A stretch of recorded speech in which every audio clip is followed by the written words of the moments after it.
Right breaking చూస్తున్నాం. చిత్తూరు జిల్లా కుప్పంలో పర్యటిస్తున్న ఏపీ సీఎం చంద్రబాబు కృష్ణమ్మకు జలహారతి ఇచ్చారు. వేద పండితుల మంత్రోచ్చారణల మధ్య హంద్రిడీవ జలాలకు ముఖ్యమంత్రి హారతి పట్టారు. జలహారతి ముందు కాలువ ఒడ్డున పైలను ప్రారంభించారు. మరి కాసేపట్లో బహిరంగ సభలో సీఎం ప్రసంగించనున్నారు.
భావోద్వేగం అనేది నాలో ఉంది ఈరోజు.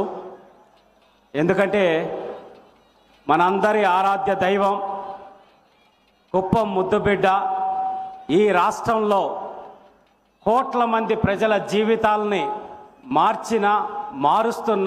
మార్చబోతున్న నాయకుడు గౌరవ ముఖ్యమంత్రి నారా చంద్రబాబు నాయుడు గారు ఈరోజు మనందరి కళ, కుప్పం నియోజకవర్గ ప్రజలందరి కళ, ఆ కళ ఏంటో మనందరికీ తెలుసు. హంద్రీనీవా ద్వారా కృష్ణమ్మ జలాలని కుప్పం నియోజకవర్గానికి తీసుకురావటానికి ఆనాడు నందమూరి తారక రామారావు గారు సంకల్పం చేస్తే ఆ సంకల్ప